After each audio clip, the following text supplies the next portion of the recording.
तातीरे लागिबो break Kalbaishakhi आनिबो खरा तातीरु आश्वस्ति गत 24 घंटे 3 ରୁ 4 डिग्री तापमात्रा ह्रास पाई। राज्यर विभिन्न स्थान में 23 तारिख जाए बिजुली घड़घड़ी और कुआपथर वर्षार आशंका रही। आज बिजुली घड़घड़ी कुआपथर माड़ पर 6 जिला भद्रक, झारसुगुड़ा, केन्दुझर, मयूरभंज, बालेश्वर और सुंदरगढ़ को ऑरेंज वार्निंग दी जाइछि। एसबु जिले में घंटा प्रति 40 ରୁ 50 किलोमीटर बेगर पवन बहिबो। सेहीपरि संबलपुर, देवगढ़, बौद्ध, अनुगुल और जाजपुर जिला को दि जाइछि येलो वार्निंग। आसंता काली 6 जिला को ऑरेंज वार्निंग और 15 जिला को येलो वार्निंग जारी करिछि आंचलिक पाणीपाग विज्ञान केन्द्र। एहाकु दृष्टि रखी मुकाबिला पई सबु जिलापाल को एसआरसी पक्षरु अलर्ट करा जाइछि।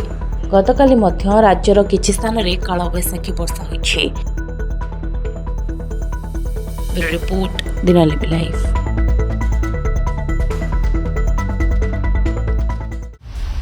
दिनलिपि लाइव को एबे ही लाइक, शेयर, सब्सक्राइब करंतु।